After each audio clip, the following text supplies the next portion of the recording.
Welcome back to the Deep Dive. Today, we are attempting something pretty ambitious. We're looking at a framework that claims to explain, well, just about everything. That's a big one. Yeah, we're not just talking about a historical event or a market trend. We're stepping way back to look at the actual architecture of reality, from the Big Bang right into the boardroom. And I want to start with a huge question for you, the listener. Do success and failure in human systems, your company, your society, even your own life, do they just happen randomly? Or are they governed by predictable underlying structures? That is the ultimate question, isn't it? And our sources today, they dig right into that. They propose that these recurring patterns of, stability, prosperity, and even collapse are not random at all. Okay. They're the result of either sustained alignment or the erosion of that alignment across any given system. We're diving into what's called the universal law of increasing complexity, or ULIC for short. ULIC. Yep. So this interprets cosmic history and, say, the stability of a nation through the exact same architectural lens. Exactly the same lens. Okay, let's unpack this right away, because the mission here isn't just academic. It's about understanding why coherence, why anything persists in the universe long enough to exist. And how that same logic applies to why a company suddenly fails. Precisely. So the core of this whole thing rests on a triad. Yeah. 3 structural dimensions that have to be aligned for anything to evolve in a stable way. Yes, this triad is like a universal grammar. Every single stable, evolving system needs these 3 things to stay coherent when things change. The first one is energy. Right. Energy, it's the capacity for interaction, for flow. You can think of it as the fuel, the potential. The money in a company. They drive. The money, the force, exactly. Okay, second is structure. Structure. That establishes the boundary, the persistence of the thing. It's the institution, the business plan, a molecular bond, even a gravitational constant. So it constrains the energy. It constrains that capacity into a durable, functional form. Yes. And the third piece, the one that connects the other 2 into a system that can actually evolve, is direction. Direction. And this organizes the relationship between that energy and the structure into what the sources call ordered continuity. It basically gives the system a path forward. Okay, let's anchor this for a second. If I'm running a startup, energy is my capital, my team's drive. Structure is the org chart, the legal stuff. What's direction then? Is it just the mission statement?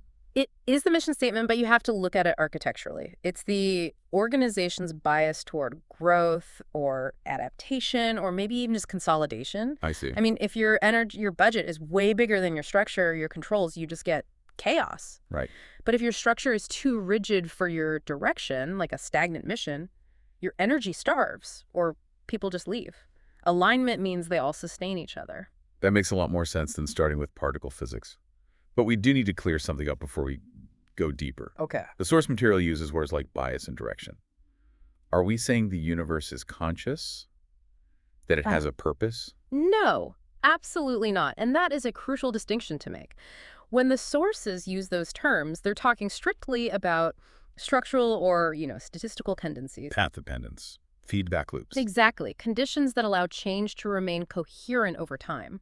We're only analyzing the maintenance of coherence. There's no intention, no awareness, no agency implied. It's about structural roles, not metaphysical purpose. I appreciate that clarity. So let's position this ULIC framework, because it's important. This isn't trying to replace established science. Not at all. It sits alongside it. The ULIC framework operates with thermodynamics, with relativity, with the Big Bang model. It's not rewriting gravity. So what's it doing? It's addressing a deeper architectural question, which is, why did the universe, after that initial massive release of energy, not just disperse into total immediate disorder? Why did anything stick around? Exactly. Why did coherence persist long enough for the laws of physics to even become operative and organize into matter? And we know the basic facts. The Big Bang, 13.8 billion years ago. We have the data, the cosmic microwave background, the CMB. Afterglow. Yeah, that relic radiation from when the universe was just 380,000 years old. And that map shows us the very first traces of differentiation. So ULIC accepts all that history. It does. It just asks, what specific structural conditions allowed stable order to emerge from that instead of just, complete randomness? And to answer that, The source uses this very specific language to describe how complexity changes over time. It gives us a vocabulary for alignment. A vocabulary for alignment and misalignment, yeah. Okay, let's translate these terms. We have 3 ways to measure order. What about a local loss of order? That's called minordo. Think of it as a localized collapse, a structural loss. Like a company going bankrupt. A bankruptcy, a layoff, a failed project. In physics, a particle decaying. It happens through conflict or entropy. It's localized loss. Then there's altordo. Altordo is the opposite. It's a higher general order, a local gain in alignment, a star system forming, a successful IPO, a scientific breakthrough. That's localized gain. And finally, ginordo. Ginordo is the overall general order across all scales. It's the long-term trajectory. And the source posits that while minordo has to happen locally, systems must fail and decay, the ultimate long-term trajectory of the universe is to persistently increase ginordo. So the universe is basically structured to favor the emergence of higher order over the long run. That's the core claim. Which means we can analyze something like a global recession or organizational failure as a simple consequence of misalignment, an energy, structure, direction imbalance. Right. And we can use the exact same structural discipline that explains why a planet's magnetic field might degrade. It takes the guesswork out and replaces it with architecture. Precisely. If, at a national level, the social energy citizen expectation production exceeds the structure of its governing institutions. You get instability. You get instability. And if the structure is too rigid, it strangles that flow, and you get stagnation. The logic is identical, whether it's a nation-state or a star where gravity and pressure fall out of proportion. Okay, let's take that deep dive back to the very beginning, Section 2, the Nixian continuum. This is before the Big Bang. Right. We start with what's called pre-Nixia. This was a condition of high symmetry, of undifferentiated potential. Like a blank slate. A perfect equilibrium, Yeah. a false vacuum, where energy, structure, and direction were all functionally indistinguishable. The sources call it undifferentiated coherence. And crucially, because there was no imbalance, no tension, change couldn't happen. You need tension for change. And then came Nixia. Nixia was that symmetry-breaking moment. The equilibrium yielded to tension. And this was the very first differentiation. You get fields, proto-patterns, things capable of sustaining motion without being locked into a fixed form. So this is the emergence of ordered change, the first moment reality could actually move. It's minimal differentiation, The moment the triad first became structurally visible. And this forces us to see the Big Bang completely differently. The source is very clear. It was not an explosion in space. No, it was a structural reconfiguration of the architecture of reality itself. It's what enabled expansion while preserving continuity.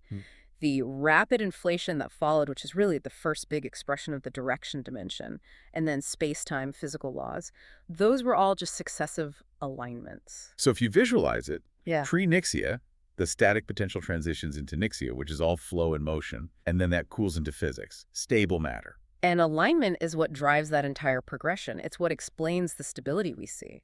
And there's this idea of a transitional zone, the Nixian interface. Yes. The moment where flow becomes form, the source uses the concept of superposition, a region of coherence between the Nixian field where everything is just pure flow, and the physical field where coherence stabilizes into localized form, into matter. So the structure of reality is built for this seamless transition from flow to form. Driven by alignment, it's designed to prevent total collapse.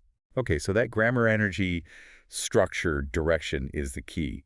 Let's trace it up through the layers, from an electron to an entire ecosystem. This is the bold claim of the whole framework, that matter, life, and society aren't separate things. They're just successive expressions of that single architectural grammar. Complexity just keeps increasing as the layers integrate the triad. Successfully, yes. So, starting at the bottom, physics.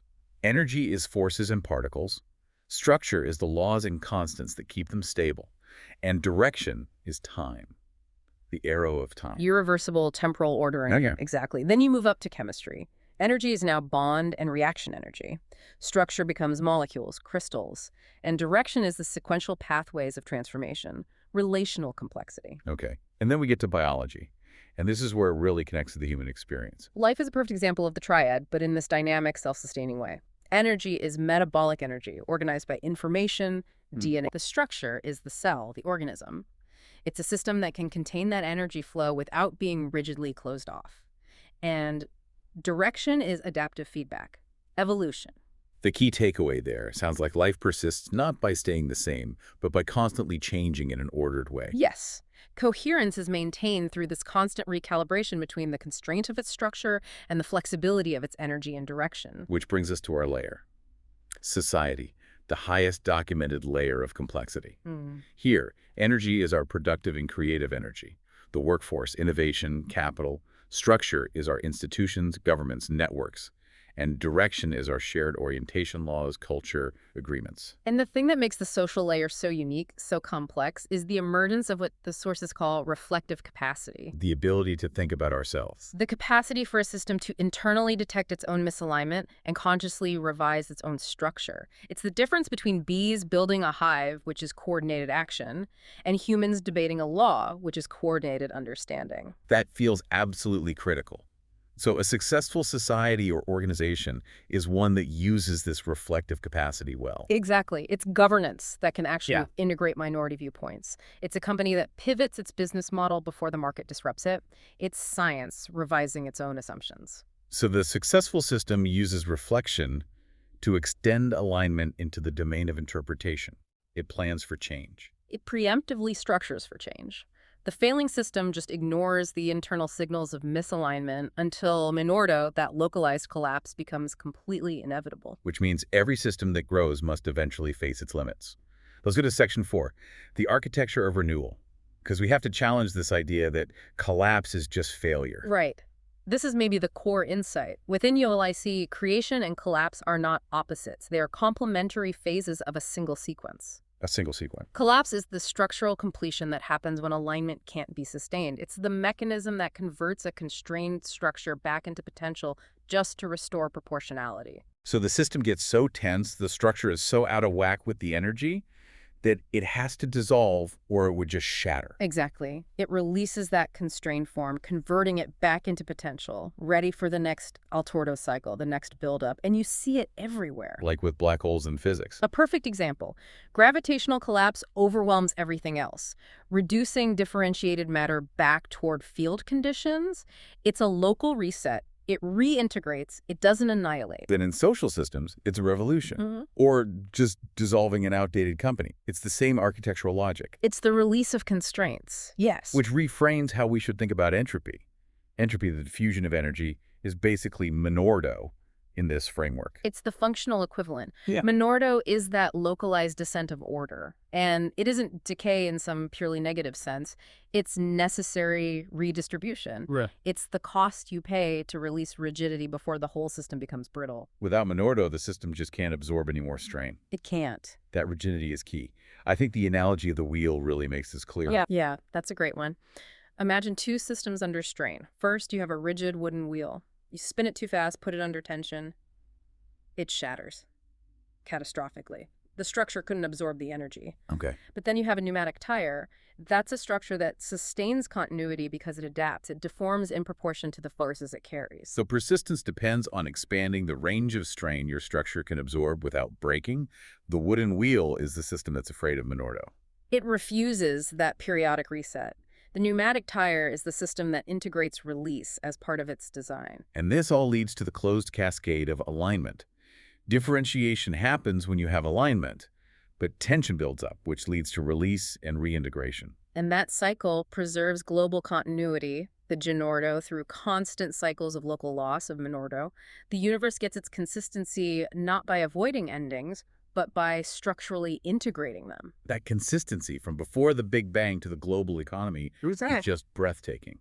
So what's the bottom line for us trying to design human systems that last? The ultimate finding is that continuity isn't secured by preserving any one thing. Not a species, not an organization, not a structure. Okay. If the source of complexity is destroyed, complexity doesn't just stop. It reemerges in a different configuration. What actually endures is the capacity for alignment, not permanence. The universe persists by maintaining the conditions for coherence to continue through transformation. So the practical takeaway here is profound. If you want to build something that lasts, whether it's a team or just your own life, you have to intentionally integrate cycles of Minordo. The release, the reset, the honest inventory. We have to build it into the design. Yes. Any system, a company, a personal routine that tries to preserve its rigid form indefinitely, that refuses to yield its constraints, it will eventually violate the conditions of alignment. It tries to free structure while energy and direction keep moving. And it will disintegrate. Endurance is achieved by allowing pressure to reorganize your structure, not destroy it. Which brings us to the final provocative thought from the source material. We established that reflective capacity in society is this huge leap from coordinated action to coordinated understanding, the ability to align what we know, how we organize it, and how we carry it forward. So if increasing complexity is this persistent, universal tendency, and reflective capacity is just the latest known transition in this whole architectural sequence, then what further capacity of organization might emerge beyond the reflective social layer? What comes next? What continues this architectural sequence through forms that we can't even observe or describe yet? The history of the universe suggests not a final destination, but an open, constantly evolving architecture. An open architecture, Sure. exactly.